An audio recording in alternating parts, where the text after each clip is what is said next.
Hello students, क्या हाल है बच्चों। देखो ऐसा कि मैंने 3 फुल लेंथ पेपर सॉल्व करके डाल दिया था और काफ़ी बच्चे इसको देखे भी हैं। कुछ बच्चे इसमें अगर कुछ प्रॉब्लम है तो उसको पूछे भी हैं व्हाट्सएप करके। तो एक काम करना आप लोग, ये 4th पेपर में अब डालने जा रहा हूँ। मैंने बोला था 5 पेपर डालने के लिए, तो 4th और 5th मतलब 2 पेपर और डालना है। एक डाल दे रहा हूँ और एक जो है कल डाल दूंगा, ठीक है। इसको आप लोग देखिए, मतलब 5 पेपर अगर आप बढ़िया से एनालाइज करके बढ़िया से रट जा रहे हो तो गारंटी है कि आपको समझ लो कि उसमें से बढ़िया नंबर काफ़ी कुछ उसी में से मिल जाएंगे, उसी में से या उसी टाइप के। ये मान के चलिए तो 35 में से 30 प्लस या इवन हो सकता है कि 35 के 35 नंबर आपको उसी में से मिल जाए, ठीक है। तो दूसरी चीज़, सब्सक्राइब ज़रूर करो क्योंकि आने वाले टाइम में भी आपको अच्छी खासी वीडियो मिलेंगी। तो स्टार्ट करते हैं। तो यहाँ पर क्या है, वही कहानी। पहले भाई किसमें क्या भाई 3 सेक्शन है, सेक्शन ए है, सेक्शन बी है, सेक्शन सी है। सेक्शन सी के मैंने 7-8 क्वेश्चंस जो 5 मार्कर हैं, जो वैल्यू वेस्ट कर सकते हो, वो उसमें डाल रखे हैं, उसका लोग देख लेना, ठीक है। अब देखो नेक्स्ट, इसके बाद हम स्टार्ट करते हैं यहाँ पर सेक्शन ए। फर्स्ट क्वेश्चन क्या भाई, differentiate between adsorption and absorption. ध्यान दो, मैं बोल रहा हूँ, हम कह रहे हैं यहाँ पर एडजॉर्प्शन, ऐसे लिख दें यहाँ पर एडजॉर्प्शन, और ये क्या है एब्जॉर्प्शन। देखो एडजॉर्प्शन जो है process of accumulation of gases molecule on the surface of solid. ये सॉलिड सरफेस है, इसके ऊपर गैसेस मॉलिक्यूल का इकट्ठा होना, एक्यूमुलेशन इज एडजॉर्प्शन। और एब्जॉर्प्शन क्या होता है कि process of same concentration through out the system, उसको हम बोलते हैं एब्जॉर्प्शन, ठीक है। एडजॉर्प्शन क्या सरफेस फिनोमिना है, ये बल्क फिनोमिना है। Adsorption decreases continuously but absorption remain same. और इसके बाद आपको एक एग्जांपल देना है। एडजॉर्प्शन का एग्जांपल क्या लिखा गया है कि silica gel placed in container containing water vapour और anhydrous calcium chloride placed in container containing water vapour is example of absorption. ये रिकॉर्डेड लेक्चर है, इसमें किसी टाइप का कोई टाइम वेस्टेज नहीं है। ये पूरा का पूरा जो है आपको मैं 40-45 मिनट में करके दूंगा, बस इसको बार बार सुनो, ठीक है। देखिए नेक्स्ट, इसके बाद जो है explain the reason transition metal and their compound generally exhibit paramagnetism एक line due to presence of 1 or more unpaired electron. Simple. And paramagnetism, extent of paramagnetism can be analyzed with the help of magnetic moment, जिसका formula क्या होता है √n, और ये n+2 bm, जहाँ n क्या number of unpaired electron. देखो next पूछा गया है draw the structure of following compound. ये स्ट्रक्चर देखिए यहाँ पे क्या पूछा गया है, 2-मिथाइल ब्यूटेनल में देखो 1 2 3 4, ये क्या हो गया, ऐसे याद करोगे, ये ब्यूटेनल हो गया। 2 पर क्या है यहाँ पर 2 मिथाइल, यहाँ क्या लिखोगे CH3 CH2 और ये CS, this is 2 methyl butanal, 2 methyl butanal. Next आ जाइए इसके बाद, देखो इसका भी आईपीएसएम लिखना हमें, क्या हो जाएगा इसका 2,4,6 try bromo aniline, 2,4,6 try bromo aniline. Next, give suitable example ambident ligands.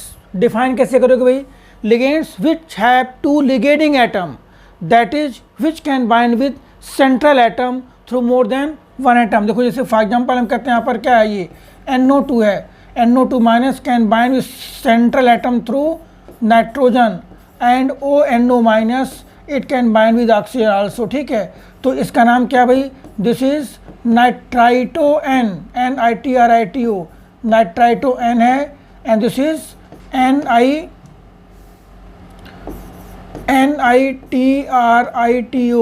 This is nitrito O and this is nitrito N। Nitrito N है क्या, नाइट्राइटो O है। देखो next, give chemical test to distinguish between following pair of compound aniline and इथाइलेमाइन। देखो इस पर दूसरा board use करते हैं एनिलीन, ये क्या भाई एनिलीन है, ये देखो एनिलीन, दिस इज एनिलीन।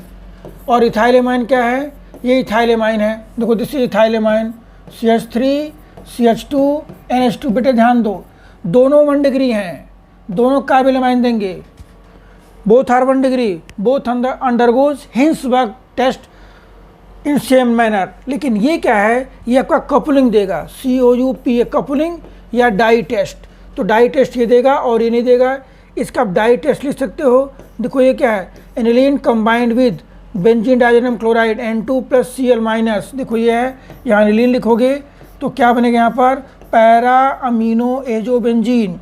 देखो यहाँ पे H है, ये H और Cl यहाँ से निकल जाएगा, जो कंपाउंड बनेगा वो कुछ इस टाइप से होगा।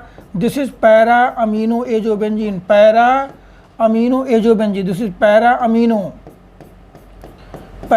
Amino azobenzene. ये क्या आपका, दिस इज येलो डाई। तो आपको टेस्ट में वही देना है जिसमें कलर हो, स्मेल हो, सॉल्बिलिटी हो। तो एनिलीन क्या देगा, एनिलीन कौन सा टेस्ट देगा भाई, aniline will give carbylamine coupling reaction. देखो इथाइलेमाइन एंड डाइथाइलेमाइन, अब यहाँ पर आप कर सकते हो। देखो इथाइलेमाइन है भाई, इथाइलेमाइन क्या है, देखो this इथाइलेमाइन CH3 CH2 NH2, this इथाइलेमाइन।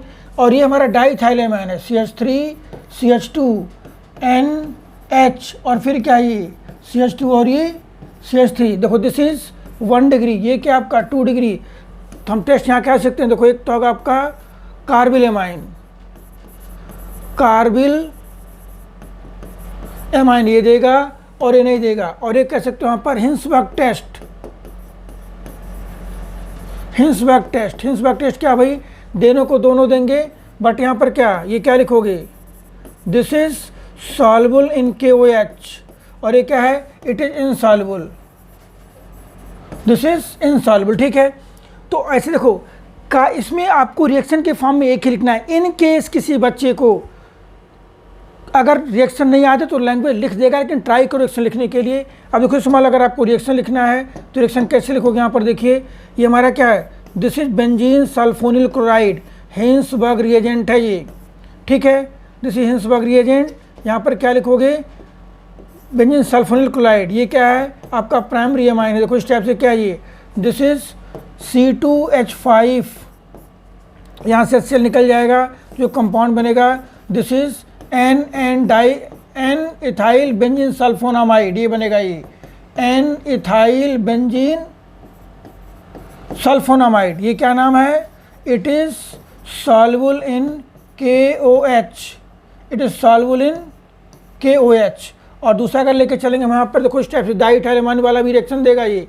देखो ये क्या है, this is Hinsberg reagent, H double bond O Cl, benzene sulphonyl chloride reacts with secondary amine है ये C2H5। यहाँ भी क्या लिखोगे, C2H5। देखो यहाँ से क्या हो जाएगा, ये HCl निकलेगा, यहाँ पर N diethyl benzene sulphonamide form होगा।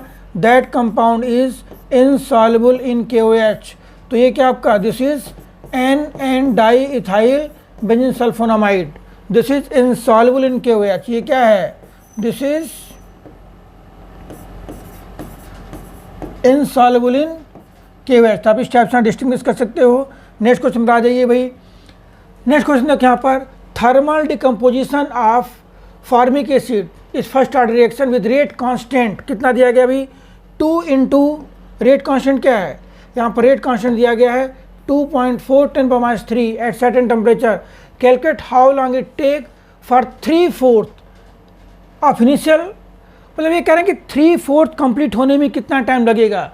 रेट कांस्टेंट 2.4 10⁻³ है। रिएक्शन क्या फर्स्ट ऑर्डर की है, देखिए रेट कांस्टेंट की वैल्यू कितनी है 2.4, के कितना है के इक्वल टू 2.4 × 10⁻³ ये है रेट कांस्टेंट की वैल्यू है ये, ठीक है 2.4 10⁻³ अब वो कितना टाइम लगेगा, फॉर्मूला क्या होगा भाई, T इक्वल टू 2.303 बाई के, यहाँ क्या लिखोगे 3/4 का मतलब क्या है x/4, 3/4 मीन्स 1/4 बचा हुआ है।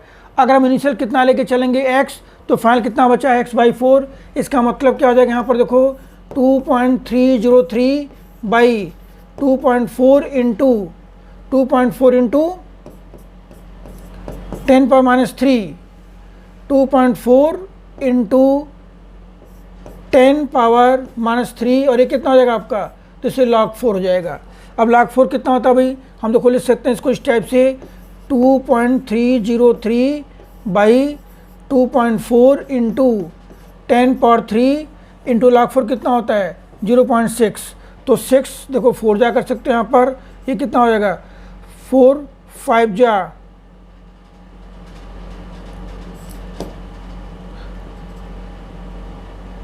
4 इंटू 10⁻³ मीन्स टी कितना हो जाएगा, नियरली 577 यूनिट ये वैल्यू आ जाएगी।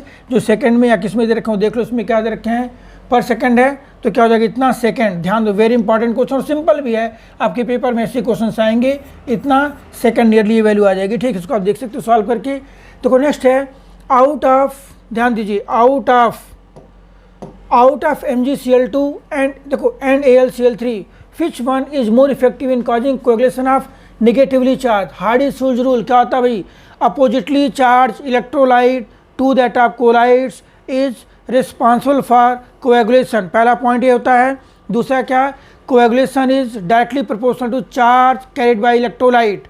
देखो तो यहाँ पर नेगेटिव चार्ज है तो जो MgCl2 है इस पर कितना चार्ज आएगा, +2, Al पर कितना चार्ज आएगा, +3। तो AlCl3 will be more effective in causing coagulation of negative colloids as compare to MgCl2। देखो next, out of sulphur sol and proteins which one form multimolecular. क्या होता है multimolecular, what is multimolecular colloids, colloids which is form by aggregation of large number of molecule whose size is less than 1 nanometer and come into colloidal range।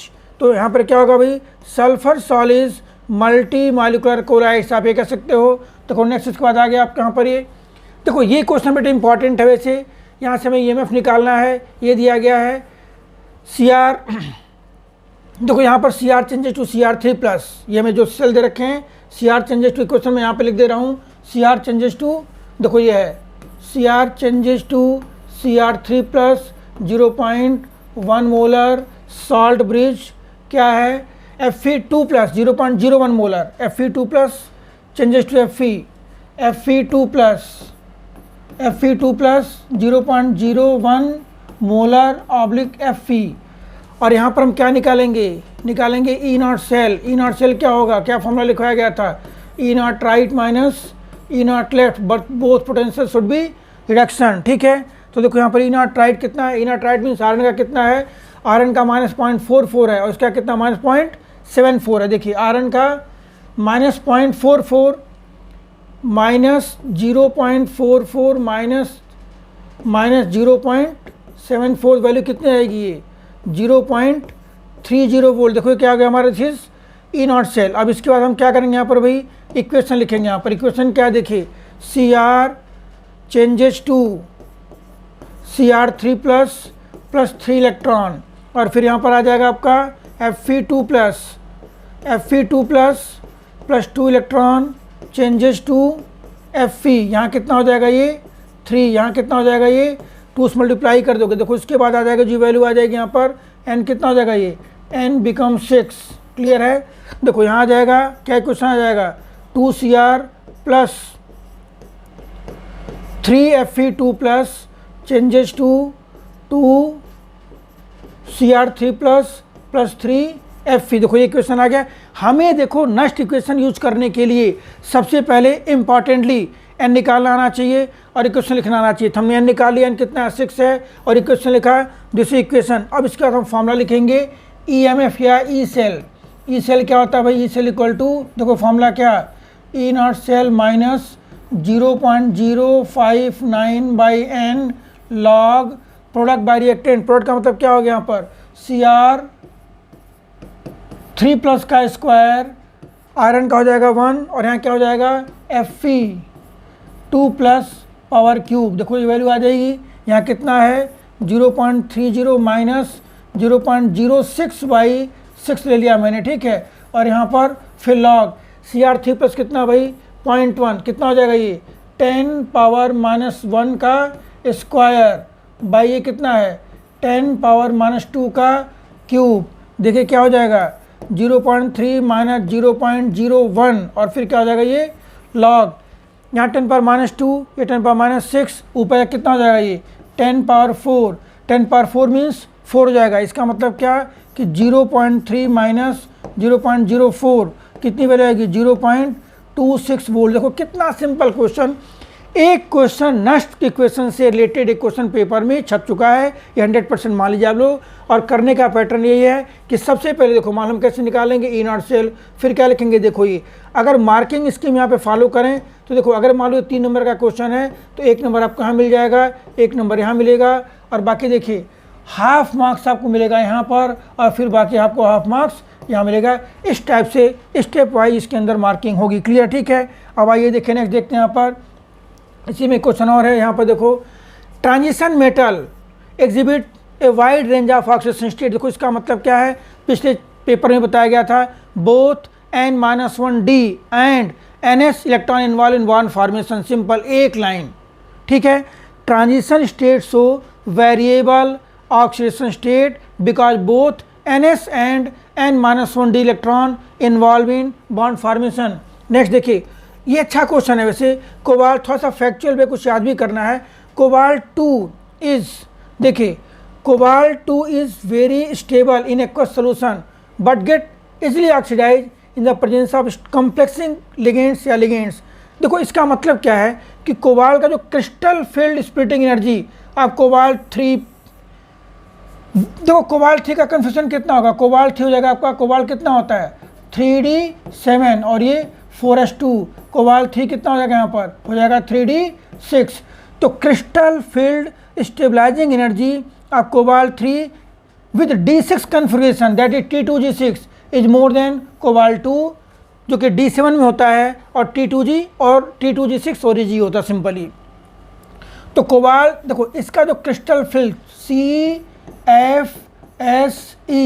Crystal field stabilisation energy of cobalt 3 with configuration T2G6 is more than cobalt 2 with configuration T2G6 and Eg1। एक reason तो आप ये दे सकते हो, और ये कह सकते हो कोबाल्ट 3, एक रट्टे वाला कहानी कि cobalt 3 has greater complex forming tendency, that's Y.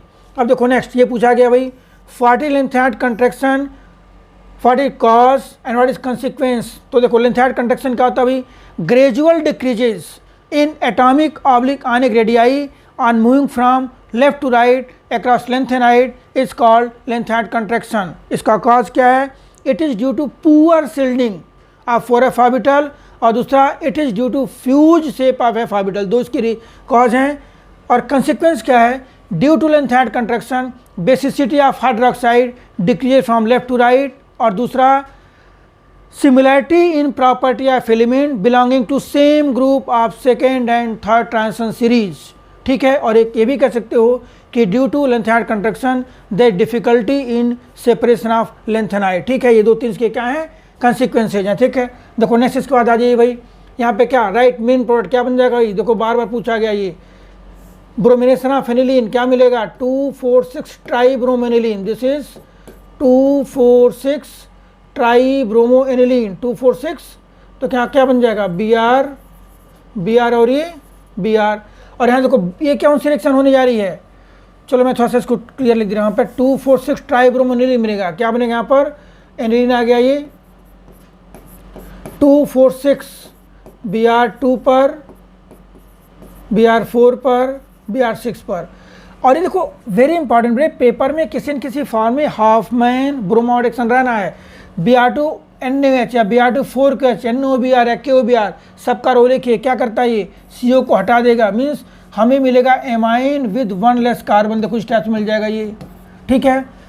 Next describe with 1 example, भाई क्या पूछा गया है, कोऑर्डिनेशन कंपाउंड का इंपॉर्टेंस बायोलॉजिकल सिस्टम में, हम क्या बोलेंगे बायोलॉजिकल सिस्टम, देखो यहाँ पर ए है vitamin B12, vitamin B12, साइनोकोबालामाइन which contain cobalt metal, और क्या कर सकते हो भाई, क्लोरोफिल के अंदर क्या होता है, मैग्नीशियम मेटल होता है। Chlorophyll is green colouring substance responsible for, chlorophyll a complex which contain magnesium responsible for green colouring of leaf वगैरह, उसके लिए। एनालिटिकल केमिस्ट्री के अंदर क्या यूज करते हैं, EDTA, क्या EDTA इथाइलिन डायमंड टेट्रासीटेटाइन। और मेडिसिनल केमिस्ट्री में क्या होता है, यूज किसका होता है भाई, सिस्प्लेटिन, सिस्प्लेटिन जो कि क्या होता है, cisplatin a complex which is use in cancer therapy. तो ये 2-3 इसके क्या हैं, अलग अलग फील्ड में कोऑर्डिनेशन कॉम्प्लेक्स के क्या एग्जांपल्स हैं, एप्लीकेशन है, ठीक है। देखो नेक्स्ट इसके बाद भाई यहाँ पर क्या पूछा गया, देखो पहले तो हम ये कर दे रहे हैं कि ये देखो फर्स्ट क्या भाई, CH3COCl, हमने क्या लिखा है यहाँ पर, PDBSO4, रोजन रिएक्शन होने जा रही है, क्या बन जाएगा यहाँ पर, ये बन जाएगा CH3CHO। देखो इसके बाद जो है रिएक्शन किससे होने जा रही है यहाँ पर, H2N और ये OH हाइड्रोक्सिल एमाइन से। क्या बनता है भाई हाइड्रोक्सिल एमाइन से, ऑक्सीजन बनता है। देखो कैसे बनेगा ये, यहाँ से ये निकल जाएगा, ये क्या बन जाएगा यहाँ पर CH3CH डबल बॉन्ड N और ये OH। ठीक है भाई, कमेंट में ज़रूर लिखो कि क्या प्रॉब्लम है, मान लो वीडियो में वॉइस क्लियरेंस ये सब कोई प्रॉब्लम उसमें लिखिए, और क्या आपको चाहिए, आपके नीड क्या लिखते रहिए। ठीक है, तो ये क्या बन जाएगा, ये दिस इज, ये हमारा हाइड्रोक्सिल एमाइन है, ऑक्सीजन बनता है इससे, क्या बनेगा इथेनॉल ऑक्सीजन या एसिटेल्डॉक्सीन बन जाएगा। ठीक है, देखो नेक्स्ट इसके बाद हमें ये दो कॉम्प्लेक्स दे रखे हैं, इनके क्या ड्रा करने, स्ट्रक्चर ड्रा करने हैं। ठीक है, देखो अब जैसे मान लो हमारा क्या है COCl2 ट्वाइस, स्ट्रक्चर कैसे ड्रा करोगे, COCl2 ट्वाइस, COCl2 देखो COCl2 ट्वाइस, यहाँ पर है COCl2 ट्वाइस पर प्लस है, हमने प्लस बना दिया यहाँ पर। तो कैसे बनाओगे, यहाँ पर कोबाल्ट है, ये कोबाल्ट, उसका क्या है यहाँ पर ये EN, एक EN, दूसरा EN, 1 Cl another Cl, EN is bidentate ligands, जो कि देखो ऐसे बाइंड करेगा इस टाइप से यहाँ, और कोबाल्ट क्लोरीन क्या हमारा जैसे मोनोडेंटेड, तो ऑक्टाहेड्रल कॉम्प्लेक्स बनेगा ये। ठीक है, देखो नेक्स्ट इसके बाद जो है नेक्स्ट हमारा PTNH3 ट्वाइस ClNO2, तो 2 3 4, देखो ये क्या है PTNH3 twice ClNO2, PTNH3 twice ClNO2, देखो PTNH3 ट्वाइस Cl, और ये अगर एक नंबर में सिर्फ आप स्ट्रक्चर ड्रा करिए, 2 में है तो आप पहले हाइब्रिडेशन स्टेट निकाल करके फिर स्ट्रक्चर ड्रा करोगे। हालांकि यहाँ पे मैं शेयर कर दे रहा हूँ, यहाँ पर PT देखो, यहाँ पे सिस और ट्रांस दोनों बन सकता है। यहाँ पर ये क्या बन गया आपका, ये बन गया आपका देखो इस टाइप से NH3, यहाँ भी क्या हो गया आपका NH3, और ये क्या हो गया Cl, और ये क्या हो गया आपका ये दिस इज NO2। ठीक है, तो this is structure of the complex, इसमें कुछ चार्ज वगैरह दे रखे हैं नहीं, इसी टाइप से। ठीक है, देखो नेक्स्ट ये हमारा क्वेश्चन हो गया। नेक्स्ट क्वेश्चन पर आइए आप इसके बाद। तो what is mean bye crystal field splitting energy, simple एक लाइन में, energy difference between T2G and EG set is called crystal field splitting energy. ठीक है, अब देखो यहाँ क्या पूछा गया है, on the basis of crystal field splitting energy theory right electronic configuration. देखो D4 का लिखना है, हमें ध्यान दो, D4 का लिखना है, कब लिखना है D4 का, D4 का ऑक्टाहेड्रल में लिखना है, व्हेन कब, जब डेल्टा O की वैल्यू P से ज़्यादा हो, और एक बार कब लिखना है, जब डेल्टा O की वैल्यू, इंपॉर्टेंट क्वेश्चन है, P से कम हो। जब डेल्टा O की वैल्यू P से ज़्यादा होगी, इस केस में क्या, ये ऑक्टाहेड्रल हम क्या लिखेंगे यहाँ पर, ऑक्टाहेड्रल का देखो कैसा होता है T2G और ये EG, means in case of octahedral energy of T2G is lower than EG set. ठीक है, अब देखो T2G में कितने ऑर्बिटल्स होते हैं बेटे, यहाँ पर 3 होते हैं, ये EG में कितने यहाँ पर होते हैं, यहाँ पर ये EG में 2 होते हैं। देखो फिर T2G में कितने होते हैं, ये T2G में 3, EG में कितने यहाँ पर ये 2।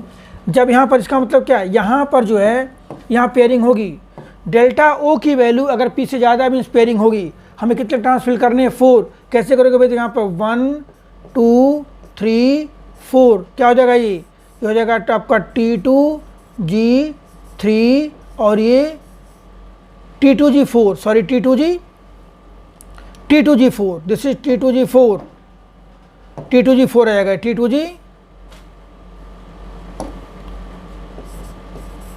T2G4 और EG0। देखो यहाँ पेयरिंग नहीं होगा, यहाँ क्या होगा भाई 1 2 3 और ये 4, इसका मतलब क्या होगा यहाँ पर ये T2G3 और EG1। अगर डेल्टा O की वैल्यू P से ज़्यादा होगा पेयरिंग होगा, डेल्टा O की वैल्यू P से कम होगा पेयरिंग नहीं होगा। दिस इज इलेक्ट्रॉनिक कन्फिगरेशन, ये आपका A पार्ट हो गया, और ये क्या होगा आपका इसका B पार्ट, इतना करना पेपर में। नेक्स्ट इसके बाद what is mean by lyophilic and lyophobic sols, give example of इस type which of them are easily coagulated. देखो लायोफिलिक सॉल्ट और लायोफोबिक सॉल्ट डिफरेंट लिखवा दे रहा हूँ, मतलब बता दे रहा हूँ। लायोफिलिक क्या होता है भाई, great affinity with dispersion medium. पहला डिफरेंस क्या, लायोफिलिक में, lyophilic has great affinity with dispersion medium, lyophobic has less affinity with dispersion medium.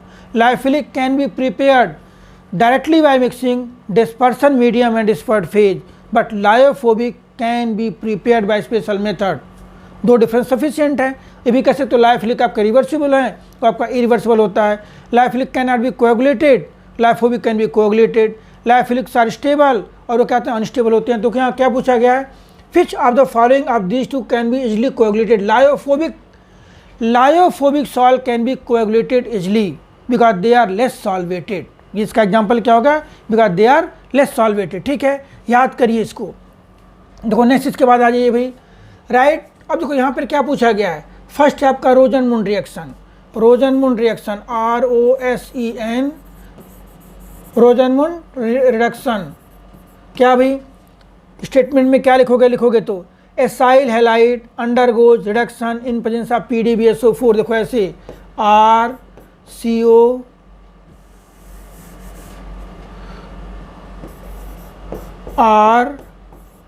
RCOCl in presence of क्या PDBSO4। क्या बनेगा यहाँ पर RCHO। इसका मतलब क्या, रोजनमुंड में क्या होता है भाई, रोजनमुंड में acyl halide, acyl group changes to aldehyde. आपको एग्जांपल भी सकते हो तो कुछ टाइप से COCl है, benzoyl chloride changes to benzaldehyde in presence of PDBSO4। आपको बार बार बताया गया है कि PDBSO4 is use to prevent the conversion of benzaldehyde to benzyl alcohol. Next है आपका कैनिजारो। देखो कैनिजारो क्या होता है भाई, 2 moles of carbonyl compound which doesn't have alpha hydrogen undergo disproportionation in presence of concentrated alkali and form corresponding alcohol in salt of acid. देखो इस type से, फॉर एग्जांपल ये क्या है, दिस इज फॉर्मल्डिहाइड। हम क्या लिख रहे हैं यहाँ पर, कंसंट्रेटेड KOH। ठीक है, तो क्या बन जाएगा भाई, डिस्प्रपोर्शनेट होगा CH3OH प्लस एक बनेगा फॉर्मिक एसिड, उसका बन जाएगा सॉल्ट HCO के, यहाँ 2 मोल्स लेके चल दोगे। Similarly we can say that ये मान लो बेंजल्डिहाइड है, this compound doesn't have any alpha hydrogen. हम क्या लिखेंगे यहाँ पर, दिस इज कंसंट्रेटेड NaOH मान लो यूज कर लो यहाँ पर। देखो दिस इज NaOH, क्या बन जाएगा यहाँ पर, benzyl alcohol corresponding alcohol plus salt of acid means COO, क्या बन जाएगा ये Na, सोडियम बेंजोएट। तो Cannizzaro reaction is kind of disproportionation reaction in which aldehyde which doesn't have alpha hydrogen reacts with concentrated alkali and form corresponding alcohol and salt of acid। देखो 9 के बाद देखो यहाँ पर नेक्स्ट आ जाइए, और भी कोई था इसमें क्या, हाँ देखो ये पूछा गया है कि इसमें देखिए इसमें कौन सा एल्डोल देगा विच विल गिव ऑर्डोफॉर्म टेस्ट। तो CO के साथ यहाँ पर क्या है, C2H5 है, ये भी C2H5 है, ये ऑर्डोफॉर्म टेस्ट नहीं देगा। यहाँ CO के साथ देखो CH3 है, वो सारे carbonyl compound which have at least 1 CH3 directly attach with C double bond O react with I2 and NaOH and form yellow colour compound iodoform. देखो तो ये कंपाउंड आपका ऑर्डोफॉर्म टेस्ट देगा क्योंकि इसमें CO के साथ क्या CH3। अगर आप इसका स्ट्रक्चर ड्रा करोगे तो यहाँ पर कैसे बन जाएगा ये CH3 CH2 C double bond O और ये CH3। तो CO के साथ यहाँ पर क्या है, देखो CH3 है, ये ऐसा स्ट्रक्चर ऑर्डोफॉर्म टेस्ट देगा। ठीक है, नहीं देखो इसके बाद आ गया आपका भाई, देखो यहाँ पर इसका K की मान लो कोई रिएक्शन है, ये दे रखे हैं रेट कांस्टेंट हमें कितना दिया गया है, K कितना है 6 × 10⁻⁴। अच्छा ये एक्टिवेशन जी का है, ये इस बार नहीं आना पेपर में, इसको हटा दीजिए आप लोग। ठीक है, देखो नेक्स्ट इसके बाद इलेक्ट्रोफोरेसिस। भाई इलेक्ट्रोफोरेसिस क्या होता है, देखो इस टाइप से U टाइप की ट्यूब है, हम इसमें क्या करते हैं कोलाइडल सोर्स को मान लो फील्ड कर दे, इसके अंदर यहाँ लगा दिया गया क्या निगेटिव इलेक्ट्रोड, यहाँ क्या लगा दिया गया फॉर एग्जांपल पॉजिटिव इलेक्ट्रोड। तो बैटरी से क्या क्या कनेक्ट किया गया, इस तरह मान लो क्या कोलाइड्स हैं, तो उस केस में क्या होगा, अगर कोलाइड्स के पास नेगेटिव चार्ज होगा they migrate towards positive electrode. इसका मतलब क्या कि phenomena of migration of colloidal particle towards respective electrode under the influence of electric field is called electrophoresis. एक बार फिर सुन लो कि phenomena of migration of colloidal particle towards respective electrode under the influence of electric field is called electrophoresis. तो coagulation क्या होता है, क्या होता है कोएगुलेशन, देखो ऐसा है इसमें क्या होता है, कोलाइडियल सोल्यूशन को प्रेसिपिटेट में कन्वर्ट करने की टेक्निक हम क्या बोलते हैं, कोएगुलेशन। और ऐड क्या करते हैं इसके हम यहाँ पर, तो एक लाइन में कैसे डिफाइन करोगे कि process of converting colloidal solution into precipitate by adding suitable amount of electrolyte is called coagulation. Next आपका Tyndall effect, simple scattering of light, scattering of light by colloidal particle in colloidal solution is called Tyndall effect. देखो next इसके बाद आ जाइए, देखो भाई ऐसा कि कुछ रीजनिंग क्वेश्चन फिर आ गए, हम वो एग्जाम्पल आपको बता दे रहे हैं, ये तो हमने पिछले उसमें डिस्कस कर दिया, डिस्कस नहीं करेंगे यहाँ पर। यहाँ देखो metal metal bonding is more extensive in 4D and 5D series of transition element. देखो इसके दो रीजन कह सकते हो आप, एक तो यहाँ पे क्या होगा, orbitals are more exposed in space, 4D and 5D orbitals are more exposed in space and due to this valence electrons are loosely held and they involve in bond formation। Simple देखो इसका reason क्या है, फिर समझ लो, metal metal bonding is more extensive in 4D and 5D series as compare to 3D। तो उसका reason क्या है कि 4D and 5D orbitals are, आप कह सकते हो कि more exposed in space, that's why their valence electrons are loosely held and they involve in bond formation। ठीक है। Mn3 plus undergoes disproportionation। देखो Mn3 plus क्या होता है भाई, Mn का क्या होता है कन्फिग्रेशन, Mn होता है आपका 3d5, Mn is 3d5 and 4s2। तो जो Mn3 plus लिखोगे, देखो Mn3 plus तो क्या आ जाएगा यहाँ पर 3d4 जाएगा। ठीक है, देखो ऐसा कि 3d4 है ये, तो इसकी टेंडेंसी क्या होगी, 3d5 में कन्वर्ट होने की होगी, means it has greater tendency to changes to 3d5 by accepting one electron, या it has greater tendency to changes to, क्या कहते हैं कि उसके इसमें 3d5 में भी और 3d0 में भी, यानी कि ये देखो ये 3d5 में भी चेंज हो सकता है और 3d, इसकी टेंडेंसी क्या होगी 3d5 में, इस tendency to change into 3d5 and 3d0। जब यहाँ जाएगा तो इसका क्या होगा, इसका हो रहा है क्या ऑक्सीडेशन, और यहाँ हो रहा है क्या हो रहा है, पर रिडक्शन हो रहा है, means it undergoes disproportionation. Mn के अंदर 25 इलेक्ट्रॉन्स होता है, उसका इलेक्ट्रॉनिक कन्फिग्रेशन जो होता है वो कुछ इस टाइप से होता है 3d5 4s2, और +3 के अंदर क्या होता है 3d4 होता है। अगर 3d4 है तो 3d4 से 3d5 और 3d4 से 3d0 में इसकी कन्वर्ट होने की टेंडेंसी क्या होती है, ज़्यादा होती है, बिकॉज 3d5 भी स्टेबल है और 3d0 भी स्टेबल है, वो आर्गन का कन्फ्यूजन आ जाएगा उस केस में, तो that's why it undergo disproportionation. इसका एग्जांपल या डिस्कशन मैंने पिछली क्लास में कर दिया था, पिछले क्वेश्चन में। देखो ये बेटे वेरी वेरी वेरी इंपॉर्टेंट, यहाँ पर क्या कह रहे हैं कि कोई कंपाउंड ए है जो किस में चेंज हो रहा है, बी में, फिर बी किस में चेंज हो रहा है, सी में। देखिए aromatic compound A on treatment with aqueous ammonia, ये अमोनिया के साथ रिएक्शन करने पर किस में चेंज हो रहा है, बी में। Heating form compound B which on heating with Br2, देखो Br2-4KOH क्या कर रहा है, कंपाउंड सी फॉर्म कर रहा है, और सी का माल का फॉर्मूला क्या है C6H7N। देखो इसका मालिक्यूलर फॉर्मूला है। कार्बन हाइड्रोजन का रेशियो कितना है, अराउंड 1:1 है, तो हम वहाँ गेस कर सकते हैं कि इट में कंटेन 1 बेंजीन रिंग। देखो इस टाइप से, इसका मतलब क्या हो गया भाई, ये एनिलीन हो सकता है, और बाई चांस ये मालिक्यूलर फॉर्मूला एनिलीन में फिट हो गया, ये C6H7N। देखो कार्बन C और H का रेशियो अराउंड 1:1 है, तो हम गेस करेंगे कि दिस कंपाउंड में contain 1 benzene ring, means that may be aniline. तो एनिलीन है ये। अब एनिलीन कहाँ से आएगा भाई, Br2-4 के डालने पर यहाँ एक CO ऐड होगा, हाफमैन ब्रोमामाइड रिएक्शन हो जाएगा, ये देखो इस टाइप से। और this benzamide can be obtain by adding ammonia on which compound, and this compound is benzoic acid. इसका मतलब क्या कि कंपाउंड ए हमारा क्या है, बेंजोइक एसिड है, बी बेंजामाइड है, और सी क्या है, एनिलीन है। This is very very very important reaction. देखो नेक्स्ट इसके बाद, ये क्वेश्चन आपको पिछले लेक्चर में भी डिस्कस किया गया है, एक बार यहाँ भी मैं डिस्कस कर दे रहा हूँ, कई बार डिस्कस किया गया मेरे लेक्चर में, देखोगे तो इंपॉर्टेंट भी है ये।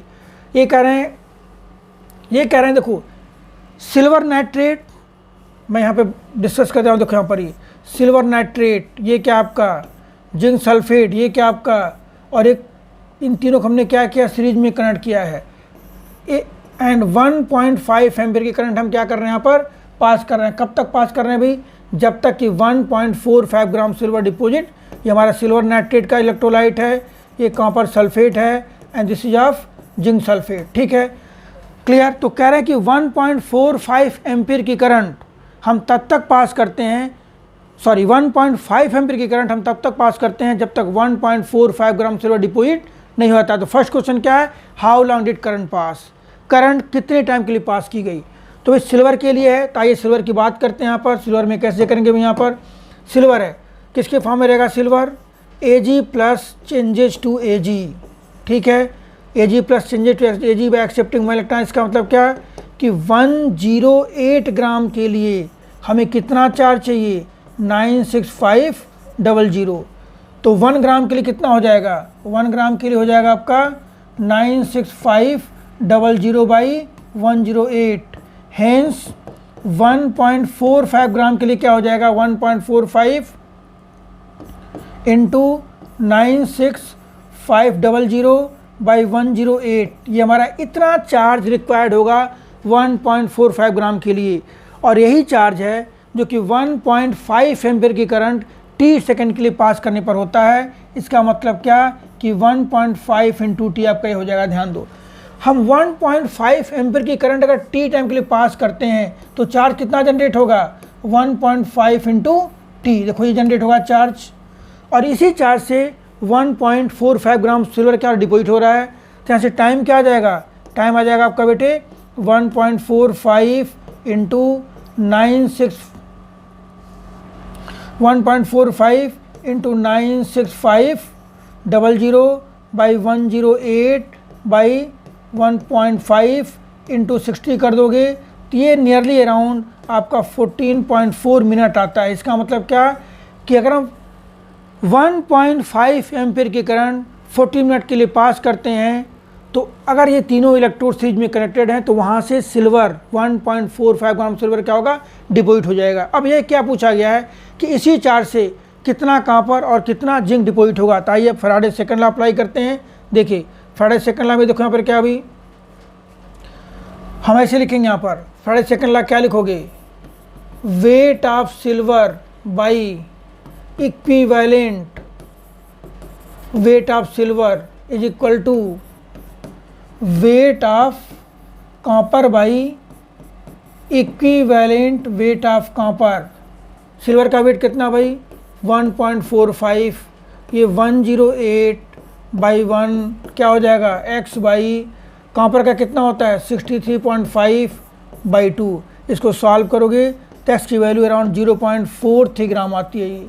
ठीक है, कॉपर का। इसी तरह हम जिंक का भी कर सकते हैं। जिंक में कितना आएगा भाई, यहाँ क्या लिखोगे, देखिए कैसे कि weight of silver by equivalent weight of silver is equal to weight of zinc by equivalent weight of zinc, that is 1.45 by 108 by 1 is equal to, हमें मालूम निकालना y, यहाँ कितना 65.3 बाई 2, तो y की वैल्यू लगभग 0.44 ग्राम आती है। इसका मतलब क्या कि जितने चार्ज